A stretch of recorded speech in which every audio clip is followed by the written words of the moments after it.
Voter మహాశయులకు, ప్రజానీకానికి, రైతు సోదరులకు, కార్మిక సోదరులకు సోషలిస్ట్ పార్టీ ఇండియా తెలంగాణ తరఫున నా పేరు నీరెడ్డి ఆంజనేయులు. మరి నేను స్టేట్ జనరల్ సెక్రటరీ.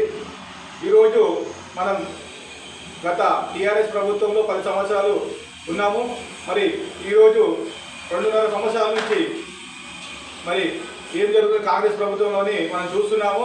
గత 3 బడ్జెట్లో కూడా మరి రైతులకైనా సరే, మరి ఎస్సీ బీసీలకు ఎవ్వరికి కూడా న్యాయం జరగలేని ఈ ప్రభుత్వంలో మళ్ళీ ఇప్పుడు వచ్చేసి బీసీలకు అని చెప్పి మళ్ళా 12,000 కోట్లు శాంక్షన్ చేయడం జరిగింది. 12,000 కోట్లలో మరి బీసీలకు ఎంత ఖర్చు పెట్టారు, మరి ఎస్సీలకు ఎంత ఖర్చు పెట్టారు, ఎస్టీలకు ఎంత ఖర్చు పెట్టారు, మైనార్టీలకు ఎంత ఖర్చు పెట్టారు, మరి రైతులకు ఏమి ఇచ్చారు?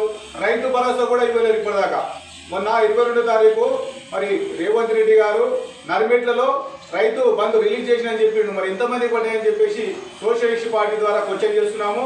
మరి నాతో పాటు మహబూబ్ నగర్ జిల్లా నుంచి మన నరసింహ రాయ్ కూడా ఉన్నాడు. ఆయన కూడా మరి మహబూబ్ నగర్ మొత్తం అంతా పర్యటించేసి అక్కడ చుట్టుపక్కల తెలుసుకొని వచ్చిండు. సర్వే ప్రకారం ఇప్పటి వరకు ఏ రైతుకు అన్యాయం జరిగింది, ఏ వారికి న్యాయం జరిగిందని మొత్తం తెలుసు. ఇంకోటి మరి గత టీఆర్ఎస్ ప్రభుత్వం భూములని గుంజుకొని మరి అందరికీ అన్యాయం చేస్తే ఇప్పుడు మేము వచ్చిన వెంబడే మీకు న్యాయం చేస్తామన్న డిప్యూటీ సీఎం బట్టి విక్రమార్క గారు, అలాగే రేవంత్ రెడ్డి గారు, మరి ఇప్పుడు ఉన్న ఇండస్ట్రీస్ మినిస్టర్ శ్రీధర్ బాబు గారు కూడా మరి ఒక్క రైతు కూడా ఒక్క గుంట కూడా ఇవ్వలేకపోయాడు, కంపన్సేషన్ కూడా ఇవ్వలేకపోయాడు. ముఖ్యంగా మరి నేను ఎక్కడైతే ఉద్యమం చేస్తున్నానో చందనవెల్లి, హైదరాబాద్, మాచనపల్లి, సీతారామ, రంగారెడ్డి జిల్లాలో మరి ముఖ్యంగా ఇక్కడ మల్లన్న సాగర్ అయిన సరికి చాలా మంది భూ నిర్వాసితులకు ఒక్క రూపాయి కూడా ఇవ్వలేని మరి కాంగ్రెస్ ప్రభుత్వం మీరు ఏం న్యాయం చేస్తారని చెప్పి మేము ప్రశ్నిస్తున్నాము. అలాగే నిన్న తెచ్చిన బడ్జెట్ 3,24,000 కోట్ల బడ్జెట్ అంటారు. మరి ఎవరికి పెడతారు ఆ బడ్జెట్? ఏం చేస్తున్నారు? ఇప్పుడేమో పరిస్థితి చూస్తే 20 రోజుల నుంచి మరి గ్యాస్ లేక పెట్రోల్, ఇప్పుడు ఈరోజు పెట్రోల్ అని చెప్పి ఒక ఇబ్బంది అవుతుంది. మళ్ళీ రోడ్డు మీద మొత్తం లైన్ కట్టారు. గ్యాస్ కోసము పడిగాపులు వేస్తున్నారు రైతులు.